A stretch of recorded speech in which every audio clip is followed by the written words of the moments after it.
Oi, pessoal. Deu uma zebrinha aí. Só um minutinho aí.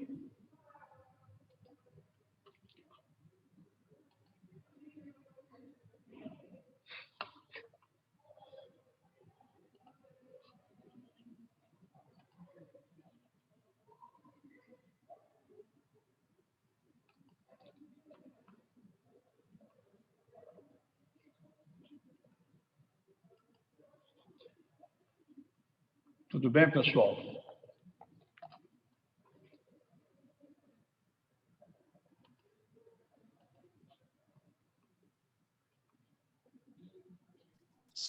Tudo certo, professor. O pessoal está voltando aos poucos. Você está sabendo o que aconteceu aí, né? O professor Luiz sentou na mesma sala e eu perdi aqui o meu sinal. Então Sim. Vamos ver como é que a gente está aqui.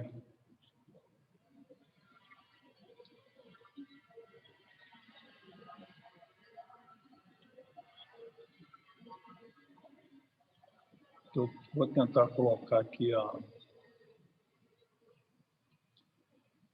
Vou retornar aqui, ó.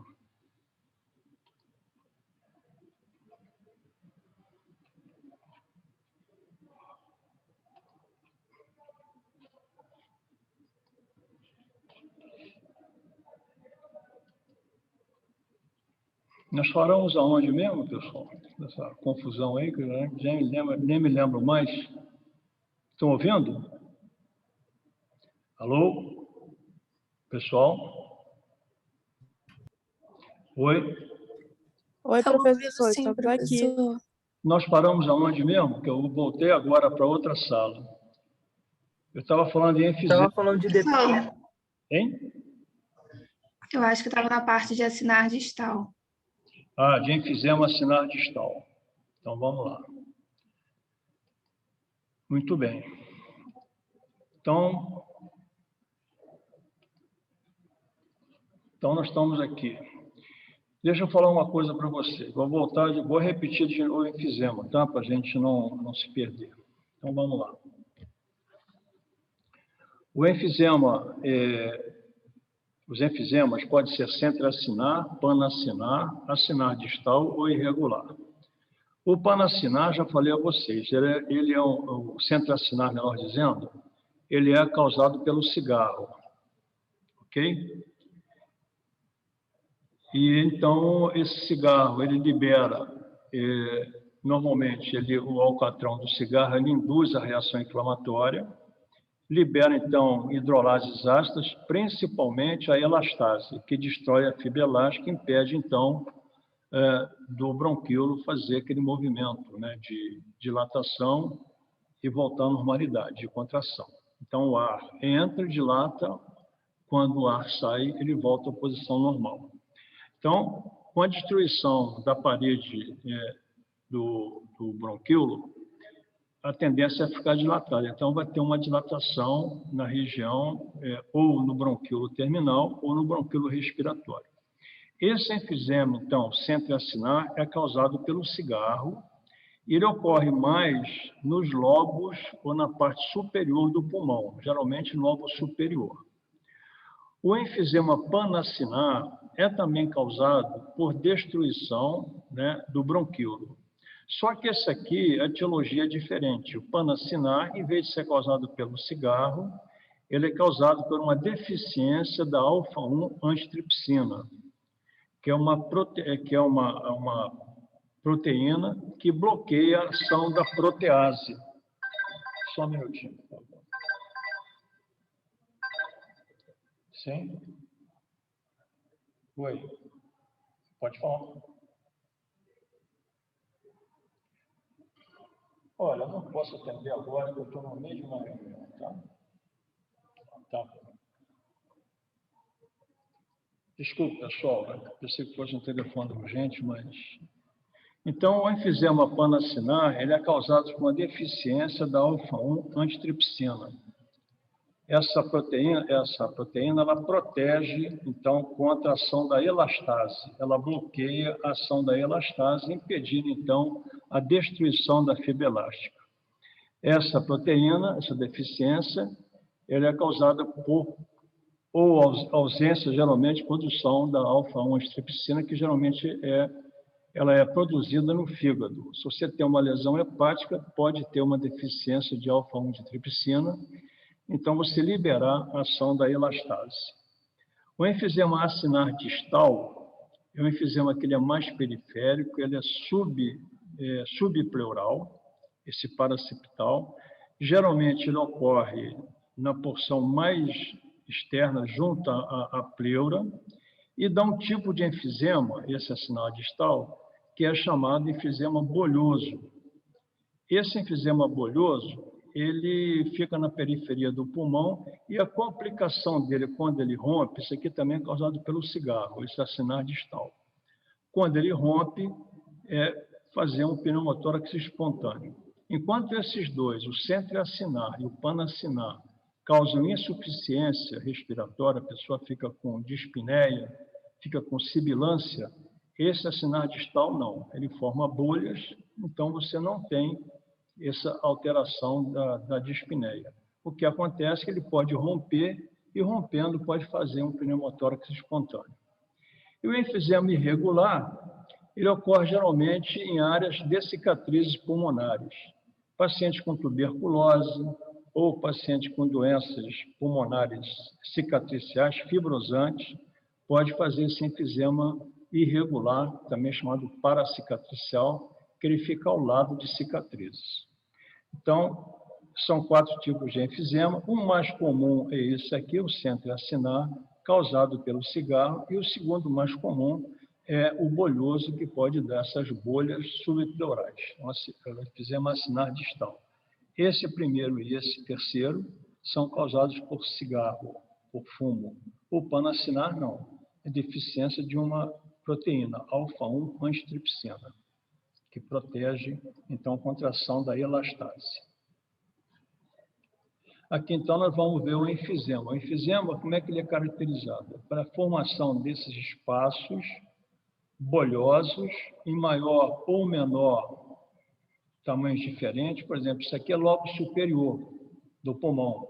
Então, esse enfisema aqui é um enfisema centroacinar, mas no lobo superior. Então, você vê que todo o pulmão está como se fosse uns buracos aí, né? Aquela colmeia de abelha.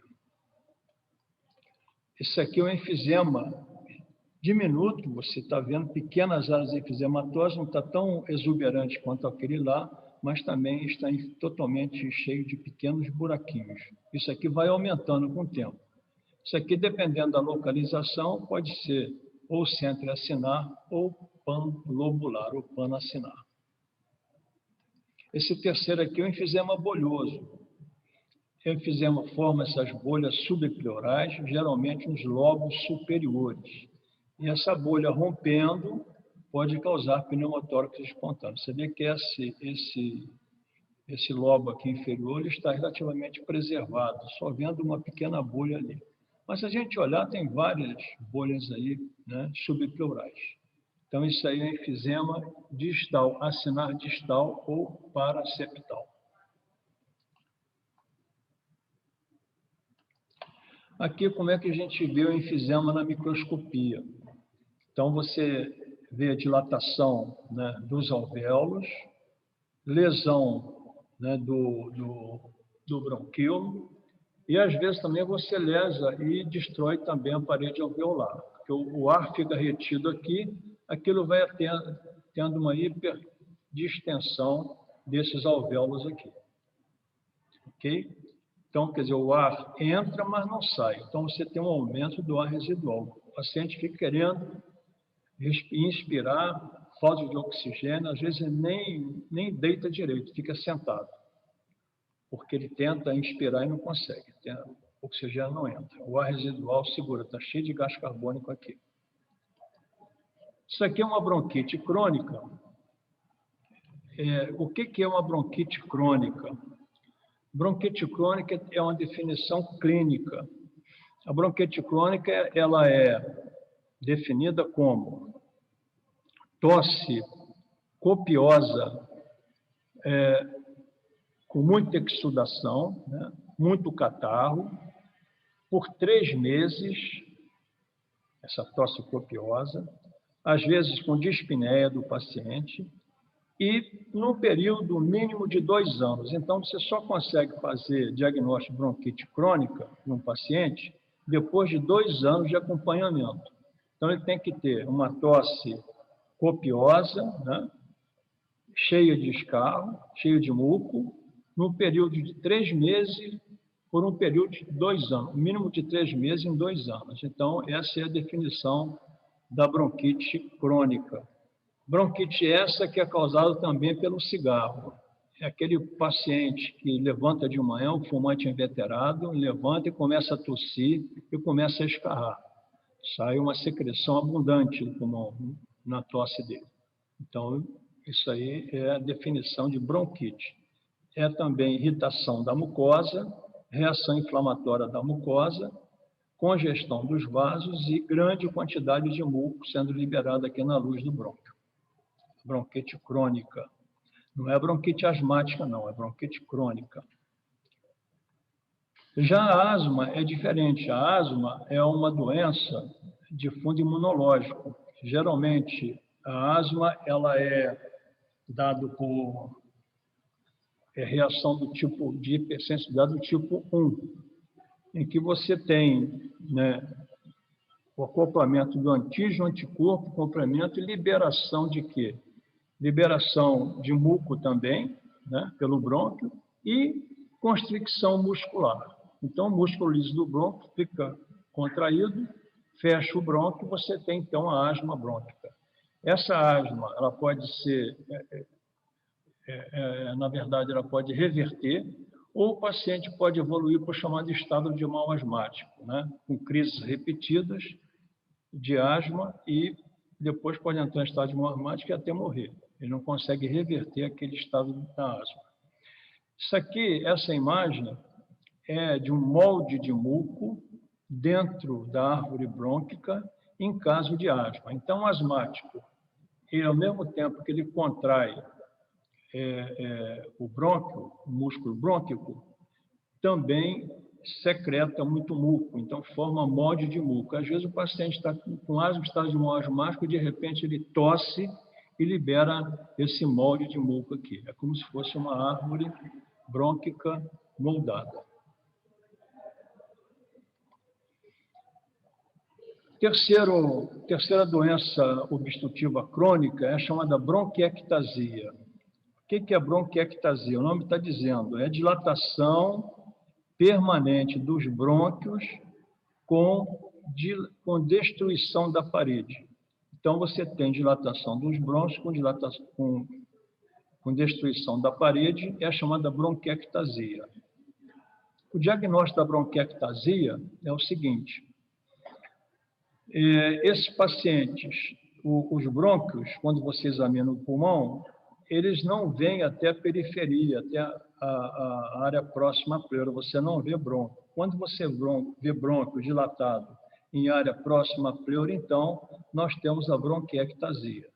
Então, esse aqui é o caso da bronquiectasia, e essa bronquiectasia, geralmente, existe, às vezes, uma superinfecção, fica o muco retido aqui dentro, superinfecção e, às vezes, formação de abscesso. Então, uma das complicações da bronquiectasia é a formação de abscesso pulmonar. Você tem aqui retenção de muco, inflamação, dilatação da parede brônquica, então você tem acúmulo aqui de muco, bactérias, né, penetrando aqui, você então tem a formação de abscesso.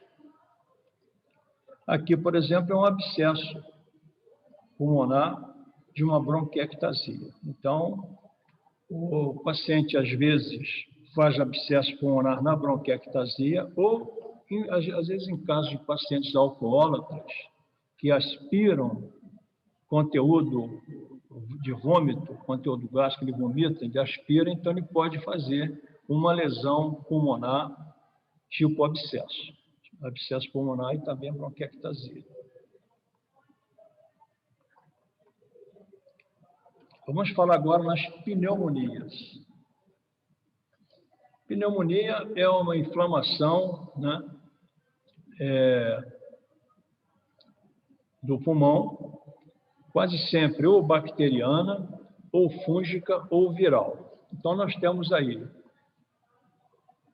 as bacterianas e fúngicas, pode se dar ou por broncopneumonia ou a chamada pneumonia lobar. A broncopneumonia, ela vai ocorrer na árvore respiratória distal, isto é, vai começar lá no bronquíolo terminal ou bronquíolo respiratório. Então, nós vamos fazer pequenos nódulos de reação inflamatória, são chamadas consolidações pneumônicas, na região distal da árvore pulmonar. A pneumonia lobar, o nome está dizendo, vai envolver um lobo pulmonar. Envolvendo um lobo, deixa o outro lobo normal. Então, você tem um lobo envolvido e outro normal. A pneumonia lobar ela é causada principalmente pelo pneumococo, pelos Streptococcus pneumoniae ou pela Klebsiella pneumoniae. São as duas bactérias envolvidas no aparecimento da pneumonia lobar. Então, ou o pneumococo, que é o Streptococcus pneumoniae, ou a Klebsiella pneumoniae. E a pneumonia intersticial é uma pneumonia que é quase sempre viral. Ela pega o interstício e pega, então, o interstício, essa pneumonia, ela vai através do interstício pulmonar, não alcançando a luz dos brônquios. Então, broncopneumonia, inflamação lá dos lóbulos e ácidos, pneumonia lobar, inflamação de um lobo só, preservando o outro, e intersticial, reação inflamatória de interstício. Essa aqui, bactérias, várias, e fungos. Essa aqui, duas bactérias, que eu falei, pneumococo e Klebsiella. E essa intersticial, vírus, quase sempre viral.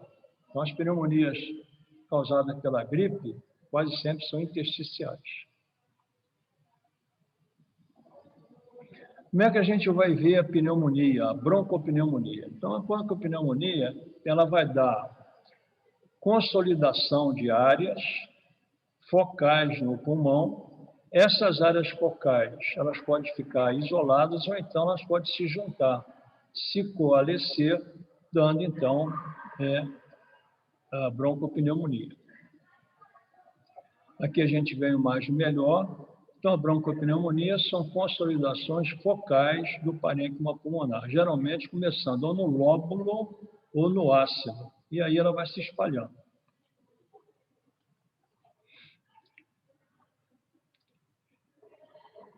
Essa aqui, olha, é uma pneumonia lobar. Então, você vê um lobo íntegro e o outro afetado. Então, pneumonia lobar. Aqui está a pneumonia lobar, um lobo íntegro e o outro afetado. Essa pneumonia lobar ela tem 4 fases evolutivas distintas. São chamadas de hepatização vermelha, hepatização cinzenta, congestão e resolução. Primeira congestão, segunda hepatização vermelha, depois hepatização cinzenta e resolução ou cura. Então, essa aqui, por exemplo, está com uma cor mais pardacenta, mais cinza, então é chamada hepatização cinzenta. Então, ela evolui nessas 4 fases, independente, às vezes, do paciente. Pode, às vezes, morrer na fase de hepatização vermelha ou na hepatização cinzenta, esses pacientes. Mas pode também se curar. Toda pneumonia, independente se ela é broncopneumonia ou se ela é pneumonia lobar, ela sempre vai causar uma inflamação na pleura. Vai ter sempre uma pleurite. Então, qualquer tipo de pneumonia, seja bacteriana, mas principalmente a bacteriana, ou fúngica, vai sempre ter um certo grau de quê? De pleurite. Então, aqui você tem uma pleurite aqui. Pode essa pneumonia também se coalescer e evoluir para abscesso, como esse aqui. Então, abscesso, às vezes, geralmente, ele é na periferia do pulmão, Mas se for por pneumonia, principalmente a pneumonia estafilocócica, ela pode provocar a formação de abscessos, por Staphylococcus aureus, principalmente. Aqui é uma imagem microscópica de uma pneumonia lobar, em que você tem aqui esse lado esquerdo já todo afetado, que é um lobo, aqui o outro lobo normal. Então, é nítido isso aqui que acontece. Então, essa pneumonia lobar, a etiologia dela ou é o pneumococo ou é a Klebsiella pneumonia. Aqui uma outra imagem de uma broncopneumonia já, não é mais lobar, em que você tem áreas de reação inflamatória em ácinos ou lóbulos. Mas como entre um alvéolo e outro, nós temos aqueles poros de Kohn, você pode haver, então, a presença de pneumonia, ela pode se disseminando através dos outros alvéolos, formando uma grande área de broncopneumonia. Algumas pneumonias, então, elas obstruem completamente o alvéolo, e algumas pneumonias muito graves, por exemplo, como a estafilocócica, ela, além, né, de dar essa pneumonia ocupar todo o alvéolo, tem uma outra característica, ela dá muita hemorragia. Então, a pneumonia estafilocócica, ela costuma cursar com a hemorragia do parênquima pulmonar. Então, aqui vocês têm uma pneumonia estafilocócica, aqui uma broncopneumonia, aqui tem vários lóbulos e ácidos juntos, coalescidos, provocando, então, hemorragia.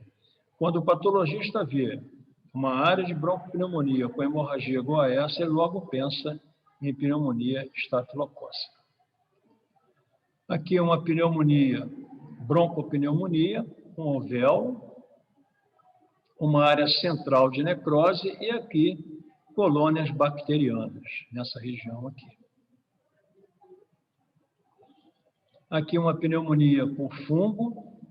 Esse paciente, possivelmente, é o paciente imunossuprimido. Por quê? Nós temos aqui várias hifas de cândida. Então, são as chamadas micoses oportunistas, né? Por deficiência imunológica. Aí você começa a ter uma proliferação de fungo, uma pneumonia fúngica, mas também é uma broncopneumonia. Aqui é um abscesso pulmonar, em que vocês têm, geralmente o abscesso, ele fica quando a pessoa, quando o alcoólatra, por exemplo, ele aspira aquele conteúdo alimentar, isso vai na periferia do pulmão, na árvore mais distal, começa a dar reação inflamatória, necrose e formar, então, um abscesso. E esse abscesso, então, quase sempre de próximo à pleura. Então, aqui está um abscesso pulmonar provocado por aspiração. Inicialmente uma broncopneumonia, depois transformou num abscesso. Bom, então, das pneumonias, nós já comentamos aí. Né? Nós temos as pneumonias por bactérias, uns tipos especiais. Tem a broncopneumonia, que são várias bactérias. Tem a pneumonia lobar, que são 2 tipos de bactérias. E temos a formação também de abscesso. Uma outra pneumonia também é a tuberculose. Nós já vemos isso aí. A tuberculose, inicialmente, é uma broncopneumonia.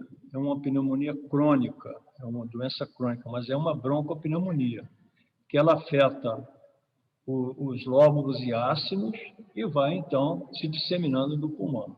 Nós já vimos aí que nós temos 2 tipos, a primária e a secundária. A primária é formada por aquele complexo de Ghon, vocês se lembram disso, cancro de inoculação, linfangite e linfadenite. Geralmente, o cancro de inoculação ele é periférico, ele é subpleural. E a tuberculose secundária, que é a tuberculose realmente doença, debilitante, ela se divide em tuberculose secundária progressiva e tuberculose miliar. Essa progressiva aqui, ela pode vir ou de uma tuberculose primária reativada ou de uma reinfecção, né, pelo bacilo da tuberculose. Essa tuberculose secundária, ela vai ocorrer já em pacientes previamente sensibilizados e vai surgir no ápice dos lobos pulmonares, lá em cima, principalmente do lobo superior. Então, essa pneumonia, que é a tuberculose secundária, é uma pneumonia também, ela vai ocorrer lá em cima, no ápice do lobo superior. Vocês se lembram disso aí que eu já dei essa tal de tuberculose. Tem normalmente um nódulo de 2 centímetros, ficando a cerca de 1 a 2 centímetros da pleura. Ela pode ser devida à reativação do nódulo quiescente, aquele nódulo primário, ou uma reinfecção pelo bacilo de Koch. A morfologia da tuberculose secundária são nódulos circunscritos com graus variáveis de caseação central, granulomas e fibrose periférica. A tuberculose secundária, portanto, ela se divide em tuberculose progressiva, que aqueles nódulos eles vão se juntando, vão destruindo os brônquios, vão formando cavidades, e essas cavidades, então, são as cavernas tuberculosas, vão eliminando necrose caseosa. Ou nós podemos ter também a doença pulmonar miliar, em que os bacilos entram nos vasos linfáticos, caem na circulação, retornam ao pulmão, podendo também se disseminar para todo o organismo. Eu não vou me deter muito em tuberculose, que nós já demos isso em aula de inflamação. Já demos aula especificamente sobre tuberculose. Mas só vou mostrar os slides para a gente recordar, em que você tem aqui o nódulo primário, ou nódulo de Ghon, e aqui você tem o linfonodo afetado. Então, a tuberculose primária é o complexo primário, que é o nódulo de Ghon, a linfangite e a linfadenite tuberculose. Aqui o pulmão já afetado na tuberculose progressiva, secundária progressiva, formando cavidades cheias de necrose caseosa e, às vezes, já eliminando algumas, formando aquelas famosas cavernas tuberculosas aí. O paciente só se torna infectante na tuberculose quando ele está na fase secundária, na secundária progressiva. Na primária e na miliar, ele não é infectante. Aqui uma imagem de uma tuberculose miliar, vários pequenos nódulos tuberculosos semelhantes a milhos ou milhetes, né? Então, essa aí é tuberculose miliar por isso. Aqui, uma lesão cavitária da tuberculose, né? Já uma tuberculose avançada. Essa cavidade ela já está vazia, não tem mais necrose caseosa, e sempre ela leva um certo grau de fibrose, como falei a vocês. Toda vez que tem uma inflamação no pulmão, uma pneumonia, você tem sempre uma pleurite. E aqui a pleurite evoluiu para uma fibrose pleural. Só para mostrar a vocês, esse linfonodo aqui do hilo pulmonar, ele está com aqueles pigmentos antracóticos, né? Que é pigmento da poluição ambiental.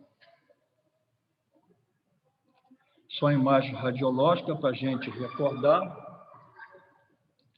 em que nós temos aqui, né, a caverna tuberculosa no ápice desse pulmão direito aqui. Professor. Oi, pode falar.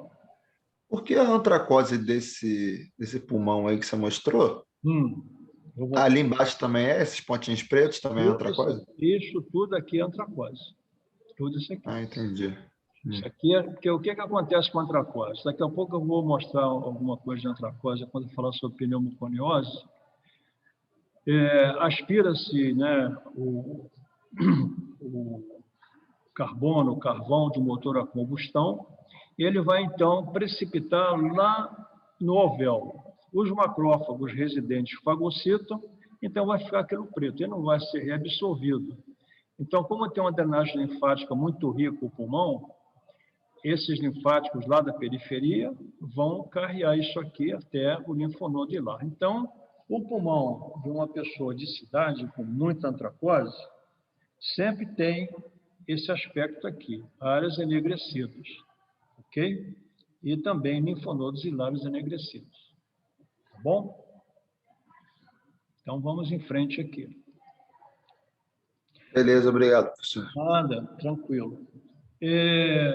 Isso aí é o granuloma da tuberculose. Nós já vimos isso aí em aula prática e também na inflamação específica, né? É uma reação de hipersensibilidade do tipo 4, celular, em que você tem a presença, né, de células gigantes multinucleadas, com núcleos periféricos, chamadas células gigantes de Langerhans. Você tem macrófagos ou estiócitos modificados em torno dessas células gigantes, que são chamadas de células epitelioides.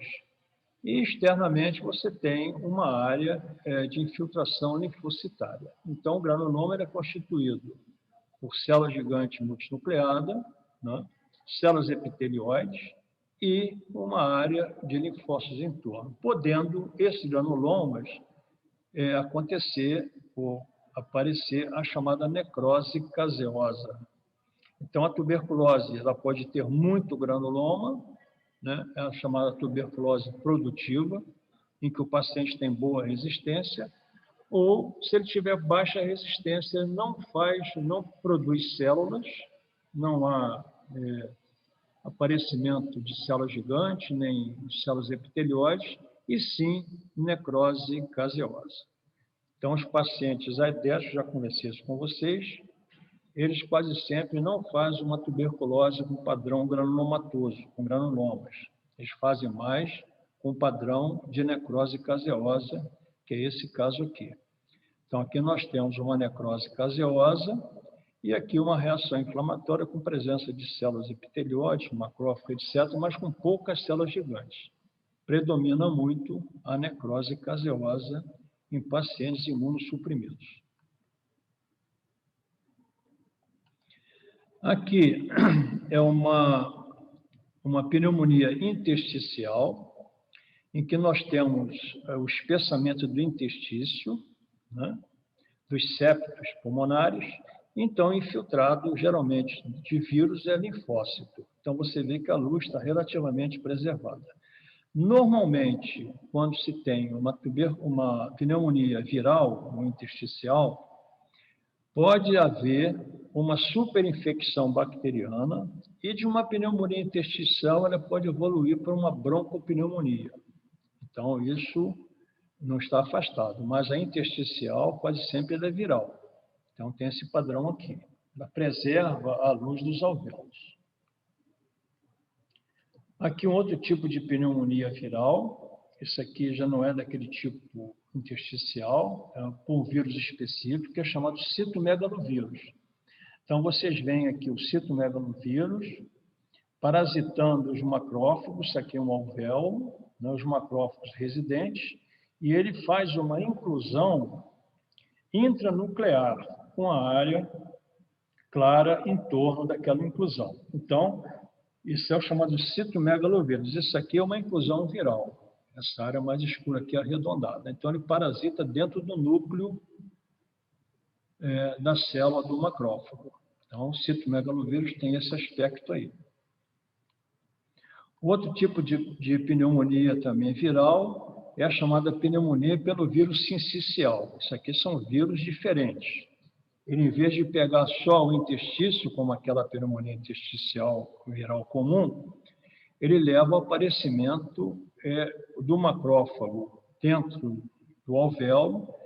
Ele se divide e forma um sincício, uma célula sincicial. Daí é chamada pneumonia pelo vírus sincicial, que forma um sincício, células gigantes multinucleadas. E aqui está a inclusão do vírus. Geralmente é a inclusão citoplasmática. É vírus de inclusão sincicial. Então, a pneumonia viral específica, né? Muito bem. Alguma dúvida com relação à pneumonia? Está tranquilo? Muita matéria, mas está tranquilo, professor. Hein? Muita matéria, mas está tranquilo. Mas é bom, isso é bom ter muita matéria. Pelo menos a gente, quando for estudar, a gente estuda direto. Vamos falar agora rapidamente sobre pneumoconiose. Pneumoconiose é a presença de material estranho dentro do pulmão, principalmente poeiras ou então minerais, né? Alguma coisa que fica dentro do pulmão. Então, a antracose é a primeira delas, aquelas partículas negras dadas pela poluição ambiental, né? É o carbono, é o carvão, consequente aos motores de explosão, os motores de carro, de automóvel, fábricas, etc. A segunda pneumoconiose, que tem uma importância, é a pneumoconiose dos mineradores de carvão. São aqueles trabalhadores que trabalham em minas de carvão, né, que aspiram aquele carvão em suspensão e vão fazer lesões fibrosantes no pulmão. Ao contrário da antracose, esses aqui aspiram diretamente aquele carvão mineral. Então, vão fazer lesões pulmonares fibrosantes, além, quer dizer, o carvão ele penetra no pulmão, ele não é absorvido, existe uma proliferação inicialmente de macrófago, depois existe uma fibrose pulmonar. Outro tipo de pneumoconiose é a silicose, causada pelo dióxido de silício cristalino. Então, essa silicose, normalmente, todas essas pneumoconioses, quase todas elas, são doenças ocupacionais. O dióxido de silício cristalino ele é encontrado muito em areia ou então fragmentos de demolição. Então, trabalhadores que trabalham com jateamento de areia ou então trabalhadores em demolição de edifícios costumam contrair a silicose. A silicose é a mesma coisa, ela penetra no pulmão. Essa silicose, ela provoca também uma fibrose extensa no pulmão, inicialmente pequenos nódulos pulmonares, com aquele dióxido de silício sendo envolvido, né, por macrófagos, até mesmo células gigantes multinucleadas, do tipo corpo estranho. Depois vai havendo uma fibrose, uma pequena fibrose, depois aquilo vai expandindo e vai fibrosando o pulmão todo. Então, a silicose é uma doença, talvez, de todas as pneumoconioses, é uma das doenças que tem mais como consequência de trabalho, né? Quer dizer, é uma doença ocupacional mesmo, a silicose, muito mais do que a pneumoconiose de mineradores de carvão, porque esses aqui são específicos. Esse aqui tem praticamente no mundo inteiro.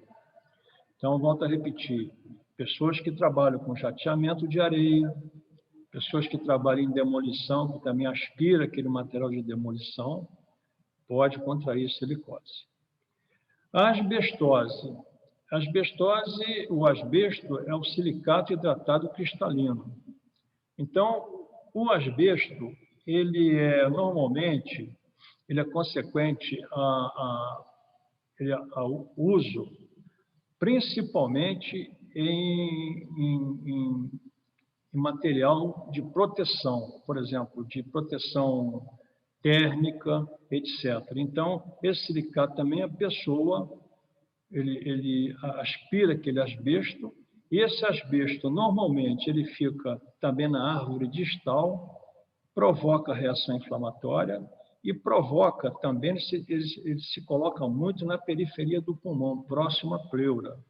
Então, o asbesto ele provoca um espessamento pleural e também esse asbesto tem como consequência o aparecimento de tumores pulmonares, principalmente o carcinoma pulmonar, ele também está envolvido, além do próprio cigarro, e também num tipo de tumor pleural, que está próximo à pleura, que nós chamamos de mesotelioma pleural. Então, dessas quatro aqui, a que está relacionado com tumor, aparecimento de neoplasia e asbestose, ou asbesto, que é o silicato hidratado cristalino. Ok? Aqui uma partícula de carvão, né? Trabalhador em minas de carvão, então ele aspira aquele carvão, e aquele carvão, então, não é absorvido, um macrófago, ele fagocita aquilo ali, às vezes 1, 2 macrófagos, às vezes uma célula gigante, o macrófago se divide em células gigantes, forma uma célula gigante, e fagocita, ele não sai daqui. Então, a partir daqui, então, ele começa a provocar uma reação inflamatória fibrosante, dá uma fibrose pulmonar. Aqui, por exemplo, é um outro aspecto microscópico, né, da asbestose. Isso aqui já é asbestose. Então, a asbestose ela também tem essa mesma situação, que você tem o asbesto ele fica envolvido por macrófago, vai dando reação inflamatória, mas ele fica principalmente próximo à região pleural. O asbesto, quando você identifica o asbesto, ele tem esse aspecto aqui, um aspecto meio ferruginoso, parece ferro, um aspecto marrom, parece até um fungo. Então, isso aqui é o asbesto. Professor? Oi, pode falar. Licença, você pode repetir, por favor, quais são os tumores que o asbesto pode dar? Sim. Você falou carcinoma pulmonar e qual outro? Mesotelioma. Mesotelioma pleural. Por ele Tá bom, obrigada. Nada. Olha aqui, o outro aspecto da asbestose.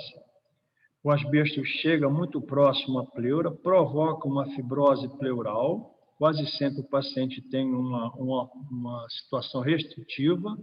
A pleura visceral, não a pleura parietal. A pleura visceral ela espessa muito e, a partir daqui, então, estimula a transformação daquelas células do mesotélio pleural no chamado mesotelioma.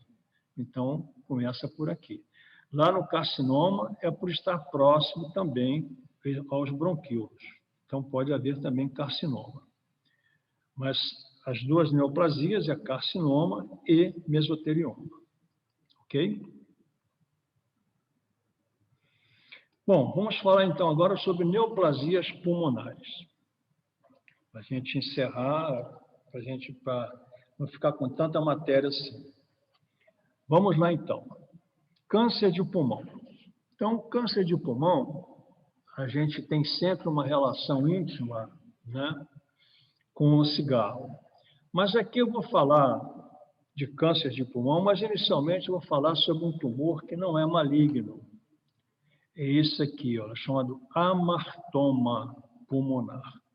Esse amartoma pulmonar é um tumor benigno do pulmão, né, que é constituído por elementos proliferados do próprio pulmão. Então, por exemplo, o amartoma pulmonar, a diferença de um amartoma para um teratoma, que também é outro tumor que pode acontecer no pulmão, embora mais raro, ele ocorre mais no mediastino, não no pulmão. A amartoma, então, ele é constituído por elementos maduros, né, do pulmão, daquele tecido. Então, o que pode ter um amartoma? Ele pode ter cartilagem, ele pode ter fibra muscular lisa e ele pode ter o quê? Epitélio respiratório.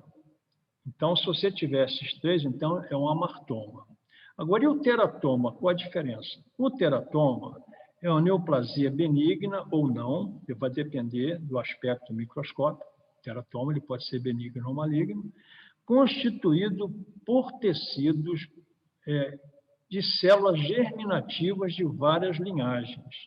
Então, o teratoma, por exemplo, pode ter osso, pode ter tecido cerebral, pode ter tireoide, tecido tireoidiano, ok? No pulmão. Então, quando você tem uma neoplasia em que você tem várias linhagens de tecido, né, diferentes, de células germinativas diferentes, então um teratoma.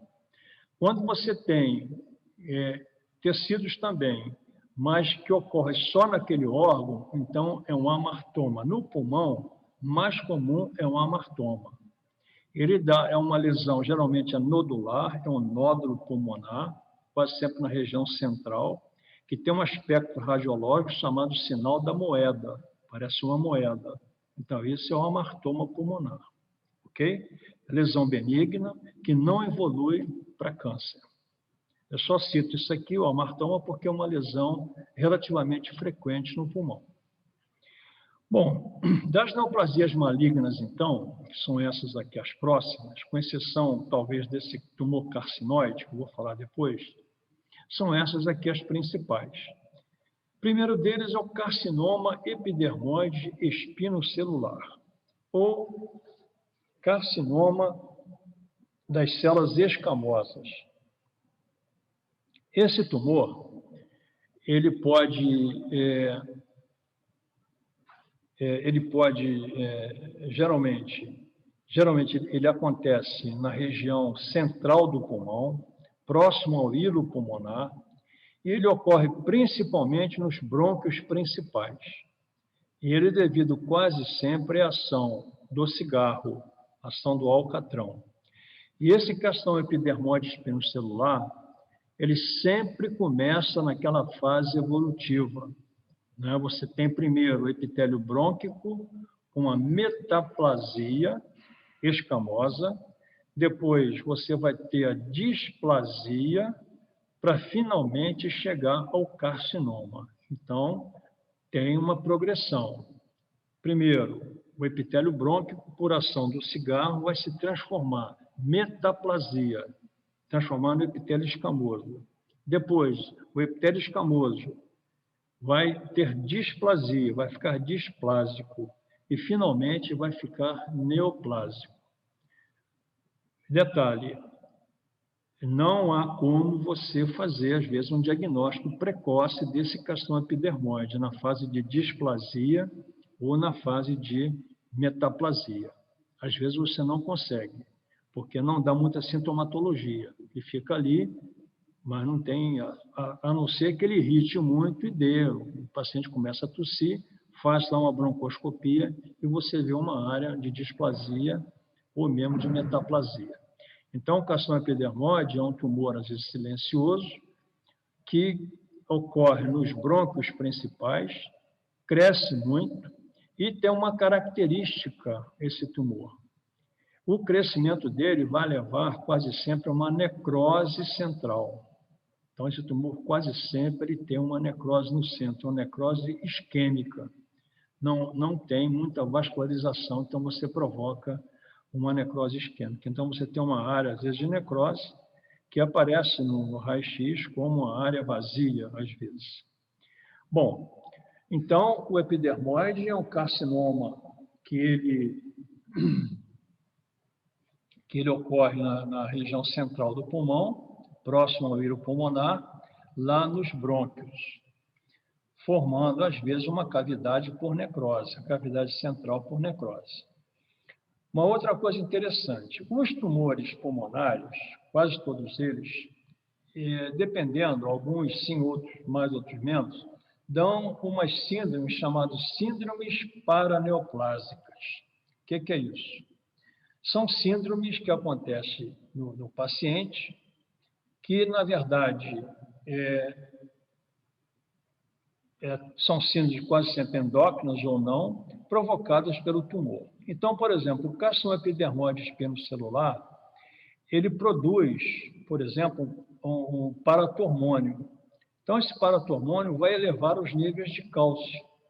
Às vezes, o paciente pode abrir o quadro, às vezes, um carcinoma epidermoide com cálculo renal, por excesso de cálcio circulante. Então, às vezes, ele tem um cálcio muito elevado, você vai ver, na verdade, o paciente tem um carcinoma epidermoide espinocelular. Outra coisa, os tumores pulmonares, principalmente esse epidermoide, ele costuma dar metástase precoce para cérebro. Então, às vezes o paciente tem um câncer no pulmão e ele abre o quadro com a metástase cerebral ou cerebelar. Pode ter uma convulsão ou problemas de equilíbrio. Aí você vai ver ele está com câncer de pulmão. Então, são duas situações desse tumor aí. Ele dá uma síndrome paraneoplásica com excesso de cálcio circulante, formando até cálculos renais, e também metástase cerebral precoce. O adenocarcinoma é um tumor que, ao contrário do carcinoma epidermoide espinocelular, ele ocorre na periferia do pulmão. Ele não ocorre na região central. Ele vai ocorrer na região do bronquíolo e do alvéolo. Daí, antigamente, ele era chamado de carcinoma bronquíolo-alveolar. Então, ele ocorre na periferia, ele é mais comum em pessoas idosas, não tem tanta relação com o cigarro. Mas também pode, todos eles quase têm relação com o cigarro. Esse aqui menos do que esse aqui. Então, esse adenocarcinoma, ele é um tumor periférico. Como ele ocorre no bronquíolo e no alvéolo, ele vai ocupando o bronquíolo e o alvéolo, ele às vezes simula uma broncopneumonia. Então, é o paciente idoso que aparece com dispneia, emagrecimento, não se sabe, às vezes, tosse, uma febrícula pequena, e você vai fazer um raio-x, quando olha lá, aparece uma broncopneumonia, com aquelas áreas de consolidação. Você vai faz o tratamento, não melhora, vai ver ele está com um carcinoma bronquiloalveolar ou um adenocarcinoma. O nome atual é adenocarcinoma. Por quê? Porque esse bronquiloalveolar era o padrão, é o chamado carcinoma in situ do bronquíolo. Então, o adenocarcinoma depois foi ver que tem vários padrões microscópicos. Então, hoje a gente prefere, em vez de chamar bronquiloalveolar, chamar de adenocarcinoma. O carcinoma de grandes células é um carcinoma indiferenciado. Não sei se vocês se lembram lá da aula de neoplasias, que você tem os cânceres diferenciados, os cânceres pouco diferenciados e o indiferenciado. Por que chamar de grandes células? Que é constituído por grandes células que você não sabe, na verdade, se é célula do carcinoma epidermoide ou do adenocarcinoma. Então, ele é um tumor indiferenciado e tem outra coisa. Esse tumor, às vezes, ele também dá síndrome paraneoplásica. Ok? Então, às vezes, ele é chamado de carcinoma de grandes células do tipo neuroendócrino, que produz hormônio. Então, mas é um tumor central também e que também dá síndrome paraneoplásica. O carcinoma de pequenas células, ou de células pequenas, é um carcinoma altamente maligno, que quando se faz o diagnóstico, praticamente o paciente, a evolução não é boa, a evolução é ruim.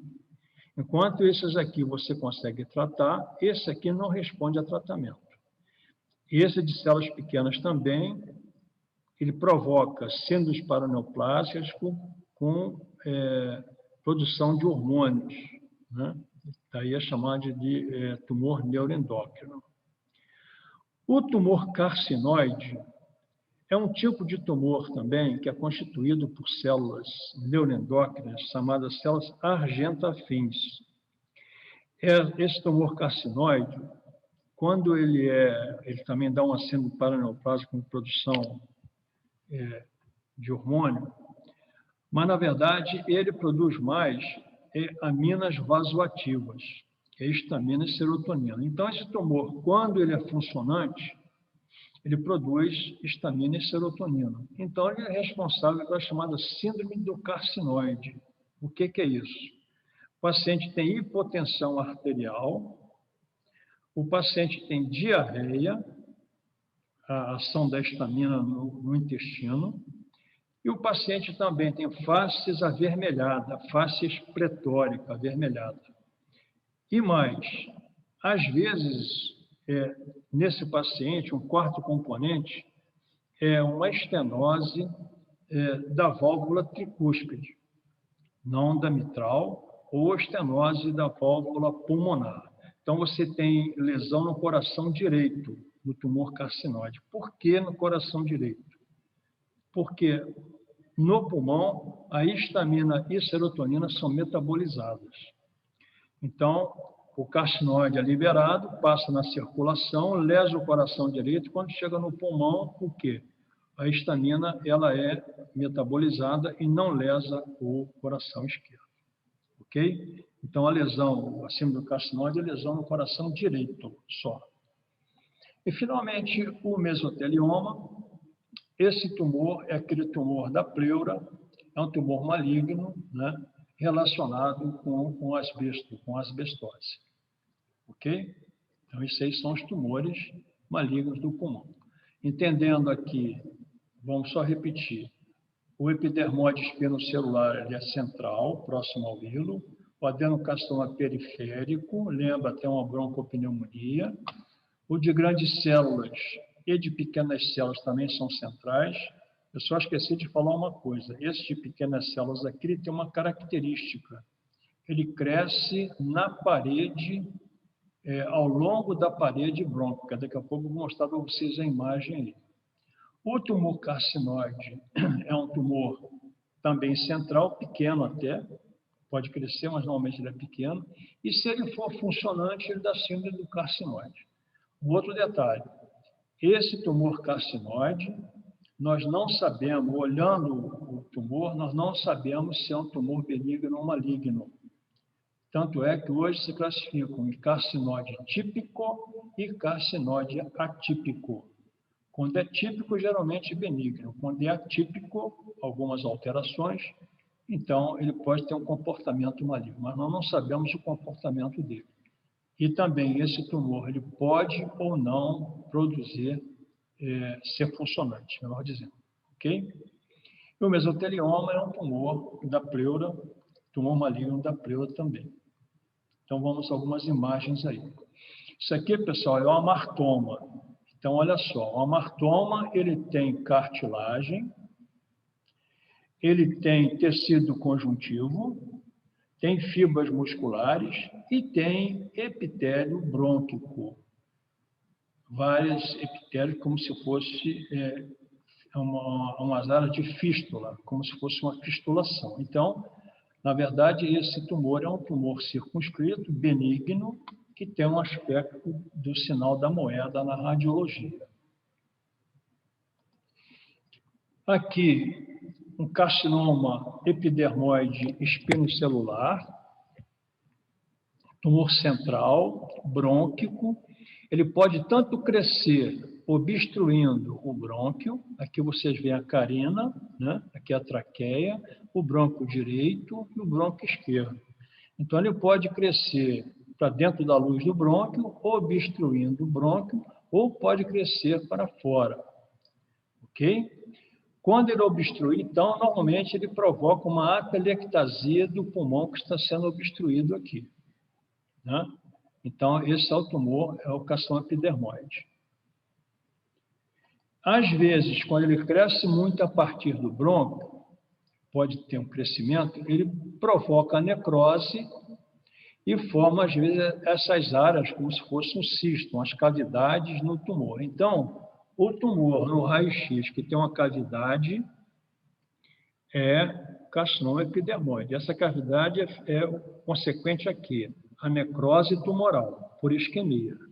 É uma necrose isquêmica dando uma cavidade. Aqui, a microscopia de um carcinoma epidermoide espinocelular, constituído por células escamosas, em que você tem várias células aqui, né, com padrão escamoso, com diferenciação. Aqui, células escamosas, formando as chamadas pérola córnea. O que é pérola córnea? Pérola córnea é a presença de queratina. Então, esse tumor produz queratina. Por ser epidermoide, então, ele produz queratina. É um tumor que responde bem à radioterapia. Aqui um outro aspecto do epidermoide, tem vários padrões, mas aqui ele está formando uma pérola córnea. Aqui, nessa imagem, é um tumor periférico. O que a gente pensa no tumor periférico, numa pessoa idosa? E aí? Nós pensamos numa broncopneumonia. Então, nós pensamos num adenocarcinoma. Então, o adenocarcinoma, às vezes, ele cresce na periferia do pulmão, às vezes bem delimitado, como esse aqui, e às vezes ele não tem uma delimitação muito acentuada. Às vezes fica meio difuso, você não consegue perceber muito bem. Como, por exemplo, esse caso aqui. Olha, o adenocarcinoma está aqui em cima, então você não consegue ver muito bem se isso aqui é uma pneumonia, se isso é um câncer. Então, ele também tem esse padrão aqui. A microscopia desse adenocarcinoma é como se ele estivesse revestindo, né, os alvéolos e os brônquios. Ele vai crescendo dessa maneira, ele vai crescendo, rastejando nos alvéolos e nos brônquios. Então, formando como se fosse um carcinoma bronquíolo-alveolar. Era esse termo que se usava antigamente. Lembra até umas células bronquiolares aqui. Ó. Hoje, nós chamamos de adenocarcinoma, genericamente, que tem vários subtipos. Tem um que produz muco, outro não produz, enfim. Nós temos esse aspecto aí. Então, esse é o adenocarcinoma ou carcinoma bronquiloalveolar. Esse aqui é o aspecto do carcinoma de pequenas células. Ele começa também nos brônquios, só que ele não infiltra a luz do brônquio. Ele vai crescendo através das paredes, dessa maneira aqui, vai se disseminando, envolvendo a parede dos brônquios. Na microscopia, é o carcinoma de pequenas células. Também alguns chamam de carcinoma tipo Oaticel, ou de células em grão de aveia. Você ouviu falar nisso aí. Quando vocês ouviram falar carcinoma tipo Oaticel, ou células em grão de aveia, é o de pequenas células. É um tumor, portanto, altamente maligno e que dá também síndrome paraneoplásica. Esse aqui é o tumor carcinoide. Ele lembra um carcinoma, mas na verdade não é.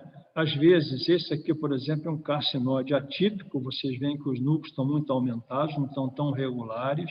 Quer dizer, então já é seguramente uma neoplasia já maligna, carcinóide maligno. E o pulmão também, ele é sede, né, de metástases de vários tumores. Quer dizer, tanto o pulmão quanto o fígado são sedes de metástases, e as metástases pulmonares são completamente irregulares. Nódulos grandes, nódulos pequenos, então ele vai disseminando pelo pulmão. Pulmão, então, câncer gástrico, câncer intestinal, dá muita metástase pulmonar. E, finalmente, essa última imagem é a imagem do mesotelioma da pleura, causado por quê? Pelo asbesto. Então, você tem o espessamento da pleura, uma fibrose, e depois você tem a proliferação do mesotélio, causando, então, o tumor de mesotélio, que é um mesotelioma. Embora com esse nome mesotelioma, mas ele é um tumor maligno.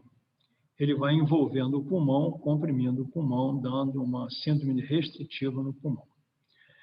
Muito bem, pessoal. Então, com isso, nós terminamos aqui a nossa aula. Nós vamos dar um intervalo. Alguma dúvida? Está tranquilo? Tranquilo, professor. Tudo bem? Então, é o seguinte, eu vou dar um intervalo aí de uns 15 minutos. São 10h15.